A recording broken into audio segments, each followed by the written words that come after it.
दोन दोन एकादशी आल्यामुळं आज पुन्हा द्वादशी त्रयोदशी उद्या आहे पौर्णिमा. सगळ्या तिथींचं असं एकत्रीकरण असतं. सूर्योदयाला वेगळी, सूर्यास्ताला वेगळी. आता उद्या आहे कोजागिरी पौर्णिमा आणि त्याच्या अगोदर खरं म्हणजे तो महारासाला सुरुवात झालेली होती की रासक्रीडा, तो भाग आता आपण उद्या थोडासा घेऊया. आज एक कथा घेणार आहे. वसुदेवसुतं देवं कंसचाणूरमर्दनं देवकी परमानन्दं कृष्णं वन्दे जगद्गुरुं.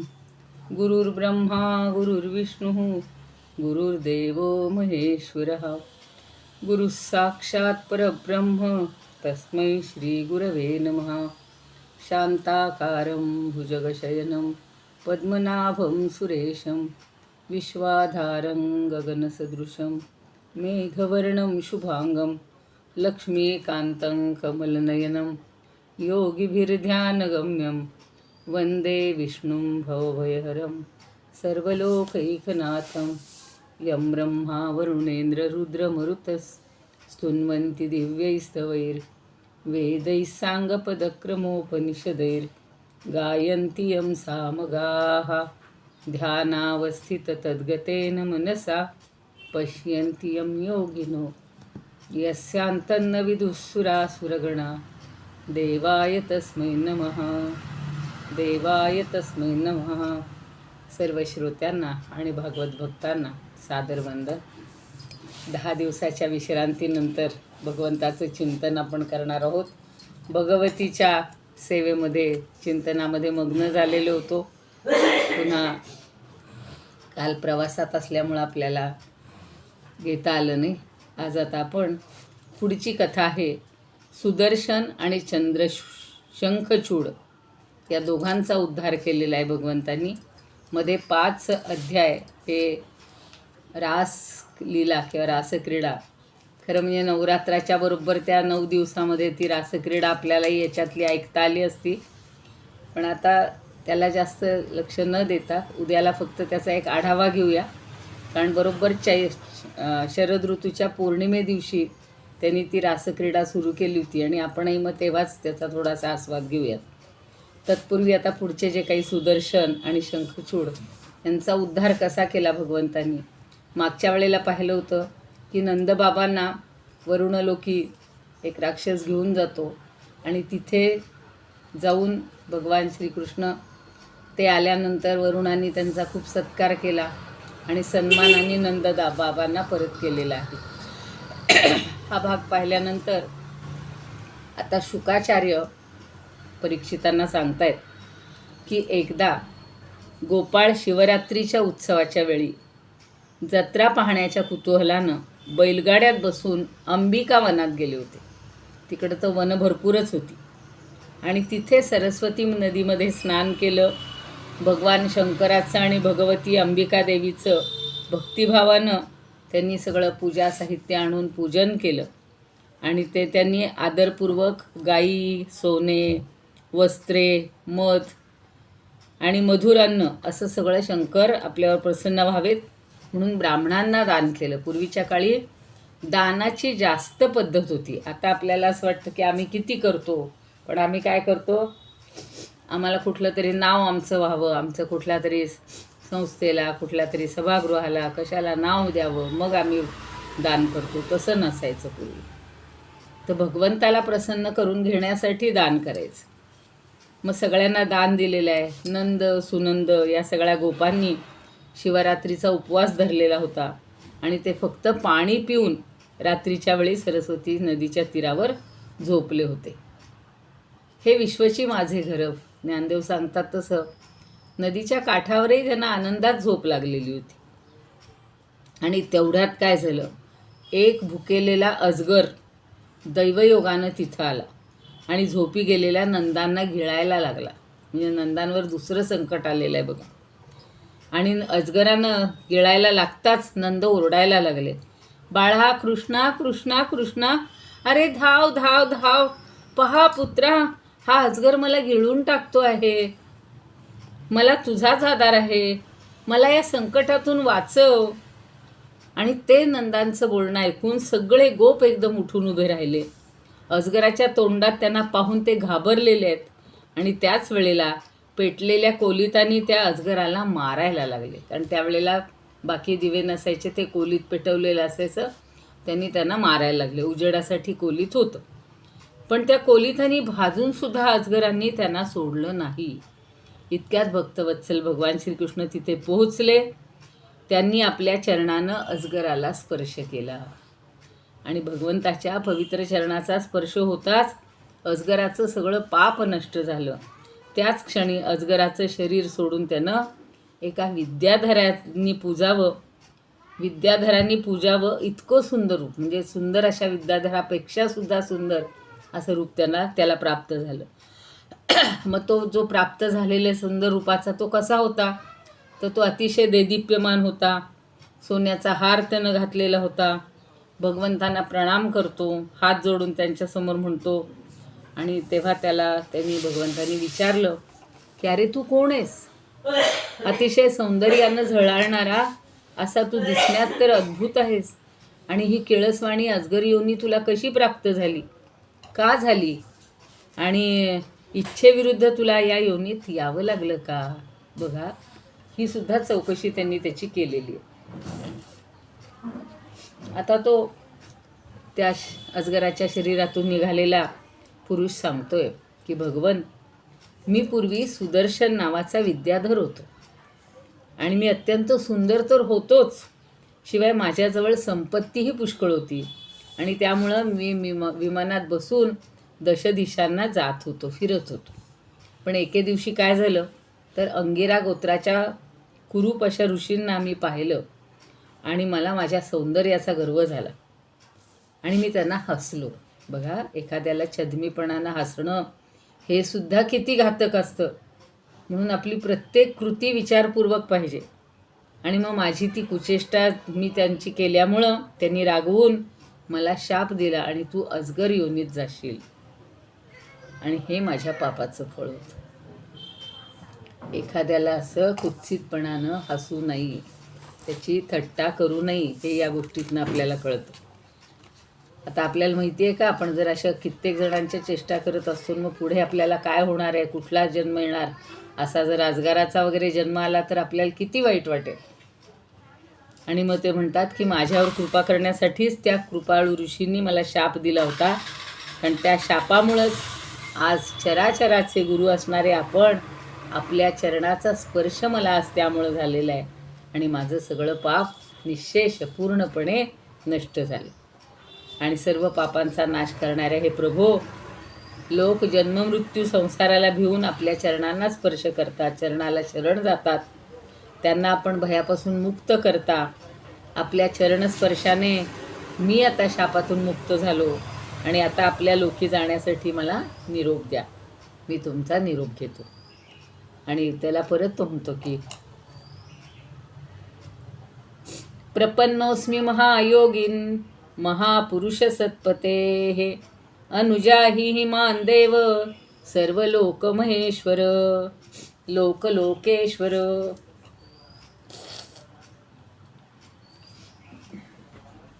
तर सगळ्या लोकांच्या ईश्वरा परमेश्वरा, मला आता तुम्ही माझ्या योनीमध्ये पुन्हा माझ्या ठिकाणी जाण्याची परवानगी द्या. कारण आपल्या केवळ दर्शनानंच मी ब्राह्मणाच्या शापातून मुक्त झालो.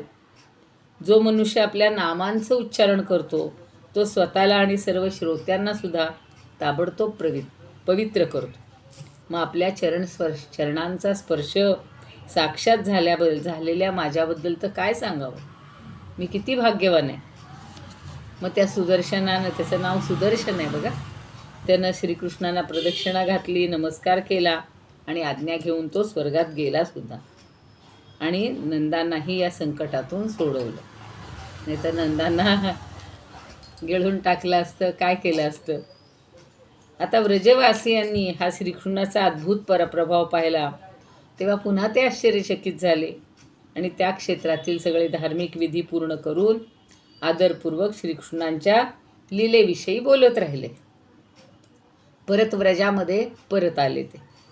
पुन्हा काय झालं बघा, एके दिवशी अलौकिक कर्म करणारे श्रीकृष्ण आणि बलराम रात्रीच्या वेळी गोपींसह वनामध्ये विहार करत होते आणि निर्मळ अशी स्वच्छ वस्त्र परिधान करून गळ्यांमध्ये फुलांचे हार घातलेले आहेत, शरीराला सुगंधी चंदन लावलेलं आहे आणि सुंदर अलंकार धारण करून रामकृष्ण हे त्यांच्या गुणांचं गोपी प्रेमानं आणि आनंदानं गोड स्वरात गायन करत होत्या.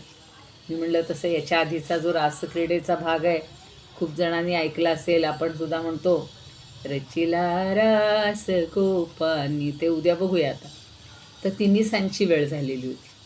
आकाशात चंद्र तारे चमकायला लागले होते, उगवायला लागले होते. मोगऱ्याच्या सुगंधानं सगळे धुंद होऊन भुंगे इकडे तिकडे फिरत होते आणि कमलपुष्पांचा सुगंध घेऊन वारासुद्धा असा वाहत होता. असं हे निसर्गाचं वातावरण बघा, रामायणात काय किंवा या कृष्ण अवतारात सुद्धा. आणि सगळेजण त्या सर्वांचा आनंद लुटत रामकृष्णांनी स्वरांच्या चढउतारासह अतिशय सुंदर राग आळवीत जगातील सर्व प्राण्यांच्या मनाला आणि कानाला भरभरून आनंद देत ते गायन करत राहिले. सामवेद जो उत्पन्न झालेला आहे तो या गीतातूनच. आणि श्रीकृष्णांना सगळे रागदारी 64 कला ते शिकलेले होते. मागं मी सांगितलं तुम्हाला की उज्जैनला गेलो, सांदीपनींच्या आश्रमात आत्तासुद्धा इतकं छान त्यांनी रेखाटलेले आहेत, सगळ्या कलांचं चित्रीकरण केलेलं आहे आणि तेवढ्या कला त्यांनी इतक्या थोड्या अवधीमध्ये अवगत केलेल्या होत्या. आता ते दोघं भाऊ असे छान स्वैर विहार करत होते, धुंद होऊन गात होते आणि त्याचवेळी तिथे एक शंखचूड नावाचा यक्ष आला आणि तो कुबेराचा सेवक होता. तर आता दोन्ही भावांच्या देखत निसंकोचपणे तो गोपींना घेऊन उत्तरेकडे निघूनही गेला. बघा आता जसं ब्रह्मदेवांनी सगळ्या गायी नेल्या होत्या तसे या शंखचूडांनी सगळ्या गोपींना घेतलं आणि उत्तर दिशेकडे तो निघून गेला. ज्याचे स्वामी श्रीकृष्ण आहेत, ज्यांचे म्हणजे इतक्या त्या गोपी होत्या हजारो लाखो, तर त्या गोपी त्यावेळी मोठ्यांना ओरडायला लागल्या आणि एखाद्या चोरानं जशा गायी पळवाव्यात त्याप्रमाणे हा यक्ष प्रिय गोपींना घेऊन चाललाय आणि त्या हे कृष्ण हे राम असं म्हणून मोठ्यांना हाका मारत होत्या. आणि असं पाहून दोघंही जण त्याचवेळी त्याच्या पाठोपाठ धावले. क्रोशंतम राम रामेती विलोक्य स्वपरिग्रहम यथा गादस्युनाग्रस्ता भ्रातरावन्वधावता. मग तेव्हा सांगतायत, भगवंत सांगतायत की अगं भिवू नका, गोपींनो भिवू नका.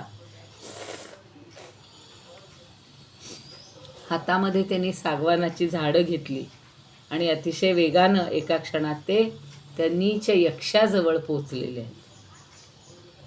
मग काळ आणि मृत्यू यांच्या समान असणारे हे दोघंजण आल्याचं पाहताच घाबरलेला तो मूर्ख यक्ष गोपींना तिथंच सोडून प्राण वाचवण्यासाठी पळायला लागले. तेव्हा गोपींचं रक्षण करण्यासाठी बलराम तिथेच थांबले आणि श्रीकृष्ण मात्र तो जिथं जाई तिथं ते धावत होते, त्याचा पाठलाग करत होते. कारण त्याच्या मस्तकावर एक चूडामणी होता आणि तो मस्तकावरचा चूडामणी त्यांना काढून घ्यायचा होता. लिहिले नाव बघा, शंखचूड, म्हणजे त्याच्या चूड या मस्तकावरच एक रत्न किंवा मणी होता आणि तो चूडामणी त्याला काढून घ्यायचा होता. मग जवळ जाताच भगवंतांनी त्याला आता पकडलं आणि त्या दुष्टाच्या मस्तकावर जोराने एक ठोसा मारला. तसं चूडामणीसह त्याचं मस्तक धडापासून वेगळं झालेलं आहे. एक तडाखासुद्धा त्या भगवंताचा पुरेसा होता. आणि मग शंखचूडाला मारून तो चमकदार मणी घेऊन श्रीकृष्ण परत आले आणि सगळ्या गोपींच्या देखतच प्रेमानं तो मणी त्यांनी बलराम दादांच्या हातामध्ये दिलेला आहे.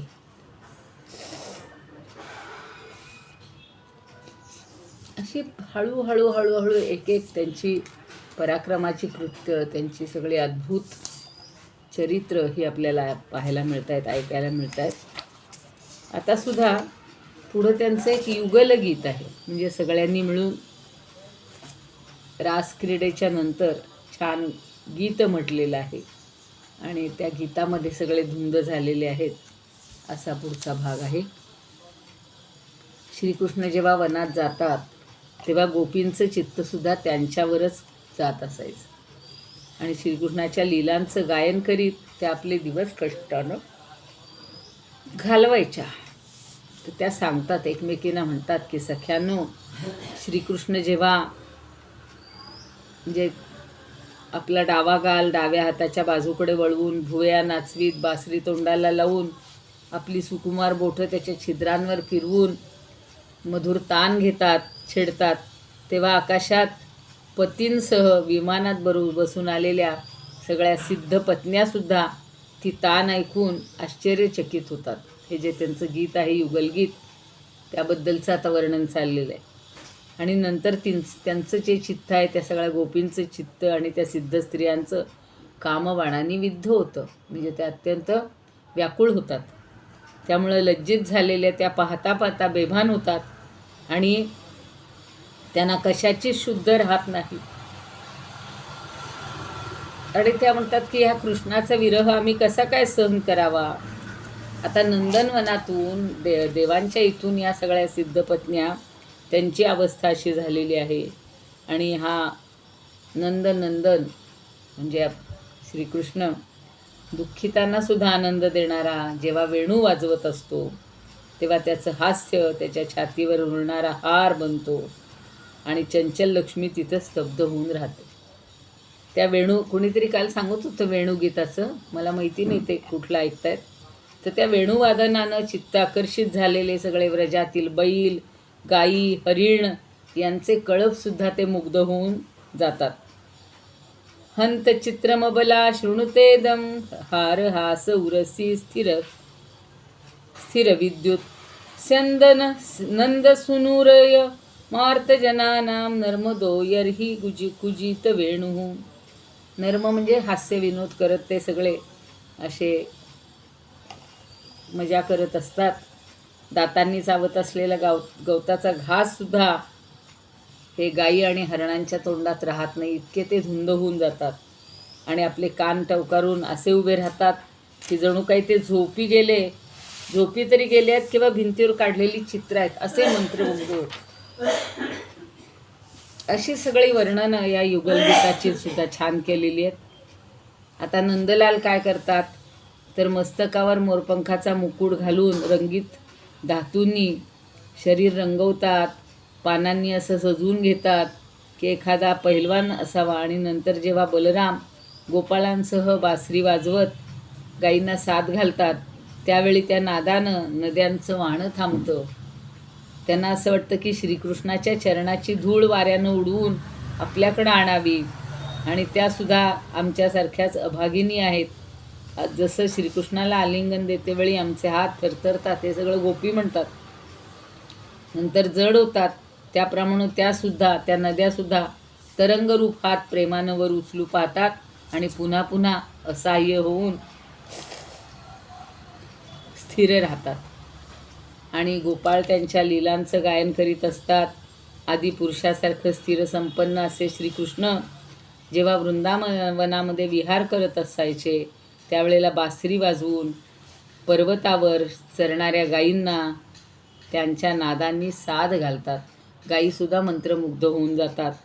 त्यावेळी वनातील वृक्ष आणि वेली आपल्या अंतरंगात भगवान विष्णूंचं अस्तित्व सूचित करतात. फुलांनी आणि फळांनी भरून येतात. म्हणजे इथं सांगायचं आहे की प्रत्येक वनातला चर आणि अचर हा त्या भगवंताशी किती एकरूप झालेला आहे. वेलीसुद्धा अशा एकरूप झालेल्या आहेत. फळाफुलांनी बहरून येत आहेत.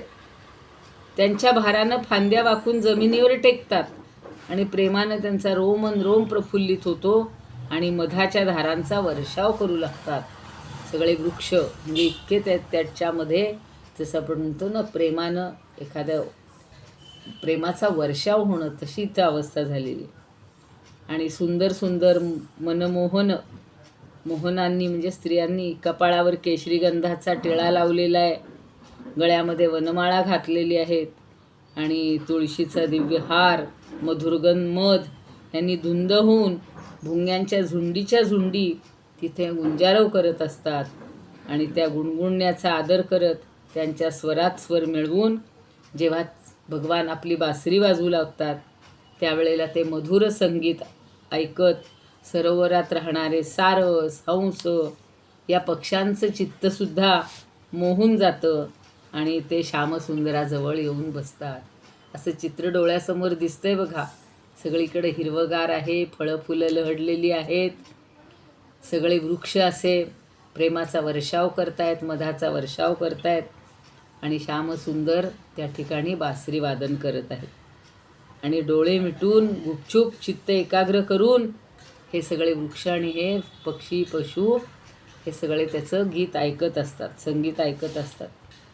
तर त्या व्रजदेवींना उद्देशून म्हणतायत की श्यामसुंदर जेव्हा फुलांची कुंडलं कानात घालून बलरामांसह आनंदाने पर्वती शिखरावर उभे राहतात आणि सगळ्या जगाला आनंदित करतात, बासरीच्या मधुर आवाजानं सगळं विश्व भरून टाकतात, त्यावेळी मेघसुद्धा बासरीच्या तानांबरोबर त्यांच्या वेणुवादनात व्यत्यय न येईल अशा रीतीनं, अशा बेतानं हळूहळू गर्जना करीत साथ देतात.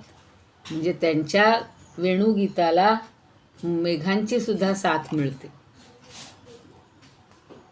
आणि स्वतःसारखाच वर्ण असलेल्या मेघश्याम म्हणले ना त्याला, तर मेघासारखे श्याम म्हणून ते मेघासारखाच त्यांचा वर्ण आहे.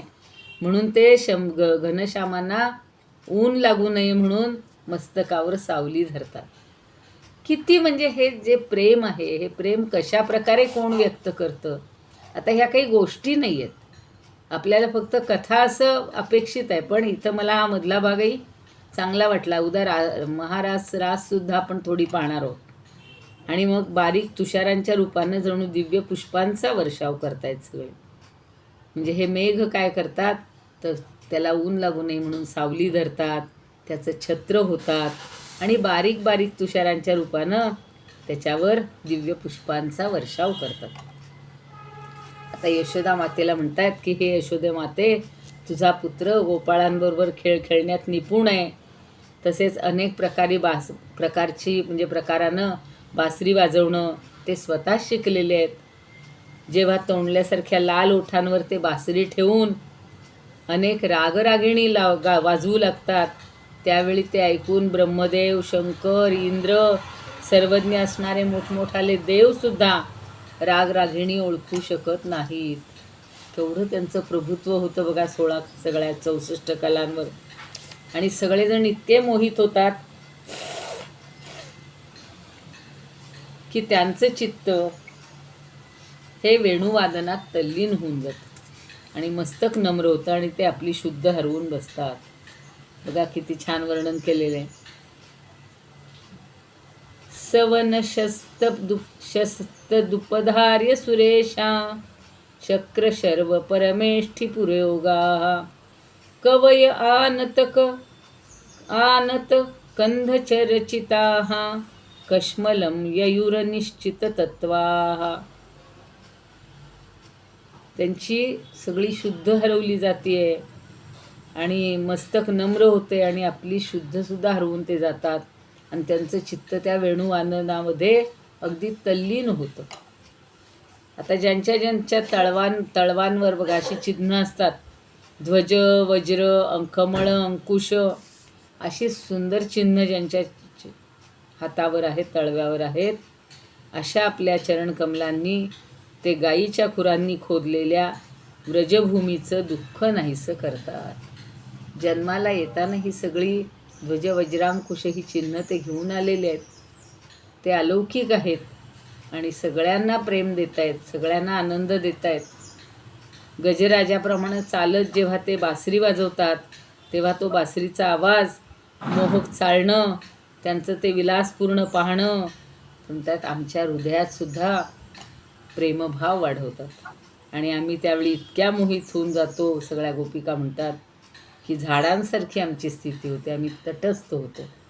त्यावेळी आम्हाला केसांची, वस्त्रांची, कशाची शुद्ध राहत नाही, आम्ही फक्त त्या वेणुनादामध्ये मग्न होऊन जातो. व्रजति तेन वयं सविलास वीक्षणार्पित मनोभव वेगाः कुजगतिं गमिता न विदामः कश्मलेन कबरं वसनं वा. पुढं म्हणतायत जिचा वास अतिशय प्रिय आहे अशी तुळशीची माळ गळ्यात घालून जेव्हा ते मण्यांच्या माळेनं गायी मोजता मोजता एखाद्या प्रिय मित्राच्या गळ्यात हात टाकून बासरी वाजवतात, त्यावेळी त्या बासरीच्या मधुर स्वरांनी चित्त हरवलेल्या काळविटांच्या माद्या आम्हा गोपींप्रमाणेच सगळी घराची अभिलाषा सोडून गुणसागर अशा नंदनंदनालाच वेढून टाकतात. म्हणजे सगळे पशु पक्षी प्राणी अगदी काळवीटसुद्धा, काळविटांच्या माद्यासुद्धा त्यांच्या भोवती रमत आहेत. आणि म्हणून यशोदेला उद्देशून म्हणतायत की हे यशोदा माते, पुण्यशील आहेस तू. तुझा बाळ कुंदाचा हार गळ्यात घालून असा कौतुकास्पद जेव्हा वेश धारण करतो आणि गोपाळांसह गायीच्या बरोबर यमुनेच्या काठी आपल्या मित्रांना आनंद देत खेळू लागतो, त्यावेळी तेथे मलय पर्वतावरील चंदनानं सुगंधित झालेला मंद मंद वारा वाहून तो तुझ्या लाडक्याची सेवा करतो. मेघ कशी सेवा करतात, हे वारे कशी सेवा करतात. कधी कधी आपल्याला सुद्धा बघा, असं आपण खूप थकून गेलेलो असतो तर त्या परमेश्वराची आपल्यावर कृपा होते, अशी हळूच वाऱ्याची झुळूक येते. किंवा असे उन्हानं तापलेले असतो, आपल्याला असं वाटतं आत्ता 2 थेंब आपल्या डोक्यावर पडले तर बरं होईल. लगेच असा एखादा छान पाऊस आपल्या अंगावर पडतो. थोडे थोडे शिडकावा असं होतो, जसा सडा शिंपतात तसं. तशी आनंदाची आपल्याला जेव्हा अनुभूती येते तेव्हा लक्षात ठेवायचं की इथे भगवंत आपल्या आसपास आहे. आता गंधर्व सगळ्या उपदेवता भाटांप्रमाणे गाऊन वाजवून त्याला संतुष्ट करतात. भाट जसे राजाची स्तुती करतात, तसे भाट जसे सगळ्यांची स्तुती करतात, तसं या सगळ्या देवता गंधर्व भगवंताची स्तुती करतायत, संतुष्ट करतायत, त्यांना नजराणे देत आहेत आणि सगळीकडून वेढून त्यांची सेवा करतायत. आता व्रजातील गायींवर गोवर्धन धराचं म्हणजे या भगवंताचं इतकं प्रेम असतं की त्यांनी तो गोवर्धन पर्वत उचलून धरला होता, आपल्याला माहिती आहे. आणि संध्याकाळ झाली आहे, त्यावेळी ते सगळ्या गोधनाला वळवून परत येतच असतील. वाटेत ब्रह्मदेवादी वयोवृद्ध ज्ञानवृद्ध त्यांच्या चरणांना प्रणाम करत असतील. कोण बोलतायत काही कळत नाही आहे. आता बासरी वाजवत ते येऊ लागलेले आहेत आणि गोपाळ त्यांच्या कीर्तीचं गायन करत आहेत. पहा पहा म्हणतात वातावरण कसं आहे. गायींच्या खुरांनी उडालेली धूळ वनमालेवर बसली आहे. ते दिवसभर फिरून फिरून दमले असतील, तरीसुद्धा श्रमाच्या सौंदर्यानेही आमच्या डोळ्यांना किती आनंद देतात. मागं बघा त्या गोपाळ काल्याचं कीर्तन करताना मला असं त्यावेळचं वर्णन खूप छान भावलं होतं की त्या सगळ्या गोपी जेव्हा तो जातो निघतो, यांच्यावर सगळ्यांनी त्याच्यावर गुन्ह्याचा आरोप आणलेला होता. कुणाला काही बोलायचंय का?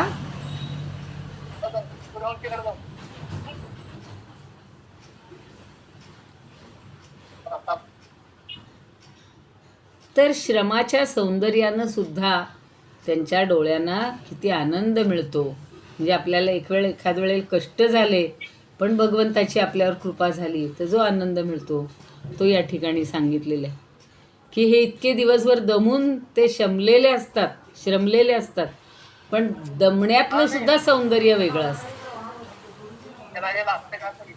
आणि म्हणून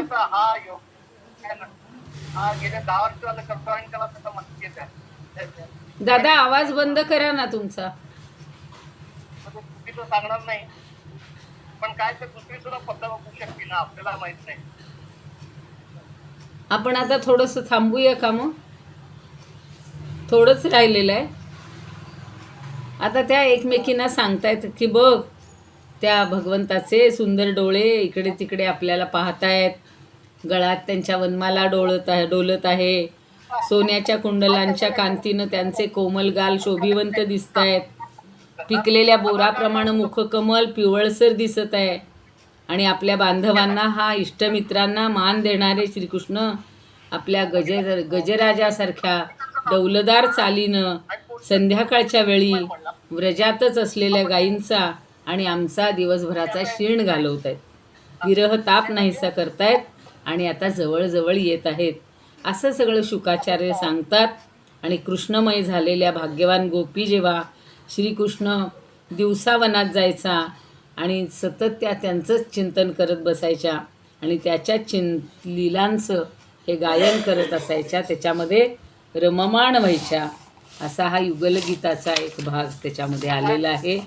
आपण इथे थांबूया. आपल्याला काय योगेशं सच्चिदानंदं वासुदेवं व्रजप्रियं धर्मसंस्थापकं वीरं कृष्णं वन्दे जगद्गुरुं. कृष्णाय वासुदेवाय हरये परमात्मने प्रणतः क्लेशनाशाय गोविंदाय नमो नमः. ओम पूर्णमद पूर्णमिदं पूर्णात् पूर्णमुदच्यते पूर्णस्य पूर्णमादाय पूर्णमेवावशिष्यते. ओम शांती शांती शांती.